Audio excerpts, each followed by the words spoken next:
जी students, आज हम पढ़ेंगे चारकोल। चारकोल क्या है ये आप सामने डायग्राम देख रहे हैं। तो इसके मतलब आज हम देखेंगे चारकोल को हम कैसे प्रिपेयर करते हैं कि अगर हम वुड जो है उनको हम हीट करें और in the absence of oxygen या in the absence of in the limited supply of oxygen अगर हम वुड को हीट करते हैं तो वो चारकोल में कन्वर्ट हो जाता है। ठीक है जी, वो क्या बन जाएगा उसके बाद चारकोल जो कि आप ये देख रहे हैं। तो इसके अलावा हम नट शेल और बून और शुगर उसको भी इनको भी अगर हम इन द अब्सेंस ऑफ एयर जो है अगर हम हीट करते हैं तो हमारे पास चारकोल आएगा जी। नट शेल क्या होता है जी कि ये आप देखें जैसे अखरोट का छिलका है, मूंगफली का छिलका है, ठीक है। तो ये जो शल हैं इनको हम नट शेल कहते हैं। तो ये इन सब को जब हम हीट करेंगे in the absence of air या in the limited supply of oxygen, ठीक है, तो हमारे पास क्या आएगा, चारकोल आ जाएगा। ठीक है जी। और चारकोल को हम देखते हैं कि चारकोल एक तो हमने देखा कि वुड से प्रिपेयर करते हैं, उसके बाद एनिमल चारकोल भी है। एनिमल चारकोल को हम कैसे प्रिपेयर करते हैं ये मैं आपको बता दूं कि जब हम बून्स को जब हम हीट करते हैं और in the absence of air heat करते हैं तो हमारे पास जो चारकोल आता है वो एनिमल चारकोल होता है। ठीक है। और उसके बाद हम चारकोल की कुछ प्रॉपर्टीज देख लेते हैं। चारकोल जो है वो पोरस होता है, ठीक है, छोटे छोटे सुराख होंगे इसमें और ब्रिटल सॉलिड होगा। ठीक है। और क्या होगा जी, ब्रिटल सॉलिड होगा।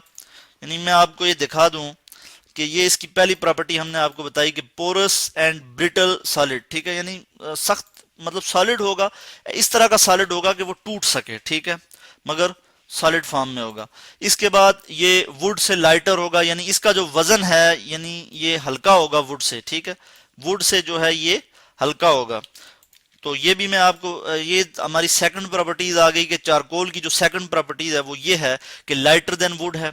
और इसको हम किस काम के लिए यूज करते हैं, इसको हम डोमेस्टिक फ्यूल के तौर पे यूज करते हैं, इसको हम जलाते हैं। ठीक है जी, एज अ डोमेस्टिक फ्यूल। ठीक है, घरों में भी हम इसको यूज करते हैं, सर्दियों में इसको जलाया जाता है, ठीक है, हीट लेने के लिए।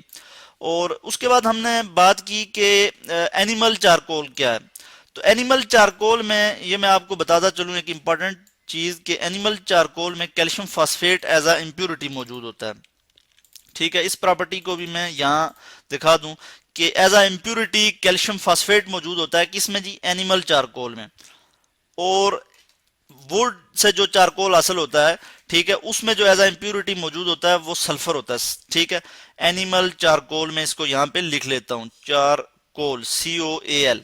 ठीक है, इसको मैं ठीक सही करके लिख लूं, चारकोल। और वुड में हम लिख लेते हैं कि वुड में एज अ इम्प्योरिटी जो है वो सल्फर मौजूद होता है, सल्फर। ठीक है, सल्फर के कंपाउंड मौजूद होते हैं। तो ये मैंने आपको बता दिया। और उसके अलावा जो इसकी फोर्थ प्रॉपर्टी है, इसको हम और कहाँ यूज करते हैं, इसको हम शुगर इंडस्ट्री में यूज करते हैं चारकोल को। ठीक है। और जो शुगर कैन शुगर है, ठीक है, जो गन्ने से हम हासिल करते हैं शुगर, वो अगर उसमें ब्राउन कलर हो तो उसको जो है वो रिमूव करने के लिए, ब्राउन कलर को रिमूव करने के लिए जी हम जो यूज करते हैं वो चारकोल यूज करते हैं। ये इसकी फिफ्थ प्रॉपर्टी है। और उसके बाद हम देखते हैं कि ये जो पेट्रोलियम जेली है, ठीक है जी, जिसका ट्रेड नेम वैजलीन है। ठीक है जी, क्या नाम है जी उसका, ट्रेड नेम वैजलीन। और इसको जी हम जो है इसको डीकलराइज करने के लिए, यानी इसको इसमें से इम्प्यूरिटीज जब रिमूव होंगी या इसमें से अगर कोई कलर आ जाता है इम्प्यूरिटीज की वजह से, तो उस कलर को रिमूव करने के लिए हम जो है क्या यूज करते हैं, हम चारकोल यूज करते हैं। इसको मैं यहाँ लिख लेता हूं कि डीकलराइजिंग के लिए, डीकलराइजिंग। और किसको जी डीकलराइजिंग करते हैं, किसकी डीकलराइजिंग करते हैं, पेट्रोलियम जेली की, पेट्रोलियम जेली जी। इसको भी मैं आपको दिखा देता हूं, ये आप देख रहे हैं। उसके बाद वैजलीन का मैंने कहा कि ये जी क्या है, इसका नाम ट्रेड नेम है, इसका ट्रेड नेम है, इसका ट्रेड नेम ये मैं लिख लेता हूं। आपको मार्केट में जो है इस नाम से पेट्रोलियम जेली आपको मिलेगी। तो इसको डीकलराइज करने के लिए हम क्या यूज करते हैं जी, हम चारकोल यूज करते हैं। तो चारकोल का हमने देखा कि चारकोल कैसे प्रिपेयर होता है और चारकोल के क्या यूजेस हैं। ठीक है, चारकोल को हम as a domestic fuel use करते हैं। उसके बाद हमने देखा कि चारकोल जो है किस किस तरह हासिल होता है जी हमें, कि हम नट शेल, बून, शुगर, ठीक है, वुड, इनको अगर हम इन द अब्सेंस ऑफ एयर या लिमिटेड सप्लाई ऑफ एयर अगर हम इसको हीट करते हैं तो हमारे पास जो है वो वुड सॉरी चारकोल आएगा। ठीक है, और वुड से जो चारकोल हासिल करते हैं वो है वुड चारकोल, और उसमें वुड चारकोल में सल्फर एज अ इम्प्यूरिटी आ सकता है। ठीक है, सल्फर की इम्प्यूरिटीज हो सकती हैं, और एनिमल चारकोल जो है वो उसमें कैल्शियम फास्फेट की इम्प्यूरिटीज हो सकती हैं। कैल्शियम फास्फेट जो है वो एज अ इम्प्यूरिटी हो सकता है। तो जो एनिमल चारकोल है वो हम शुगर इंडस्ट्री में यूज करते हैं। जो एनिमल चारकोल है इसको मैं इधर से आपको दिखा दूं, बल्कि ये मैं इसको यहाँ पे लिख लूं ऐसे कि एनिमल चारकोल को हम शुगर इंडस्ट्री में एज अ इम्प्यूरिटी रिमूव करने के तौर पे यूज करते हैं। यानी अगर ब्राउन शुगर है, शुगर का जो ब्राउन कलर है उसको रिमूव करते हैं हम एनिमल चारकोल से। ठीक है, उसके बाद मैंने आपको बताया कि वेजलीन से जो है, वेजलीन जो है जिसका ट्रेड नेम है और वो पेट्रोलियम जली है, उसको डीकलराइज करने के लिए भी हम यूज करते हैं चारकोल। तो जो वुड चारकोल है वो हम as a domestic fuel use करते हैं।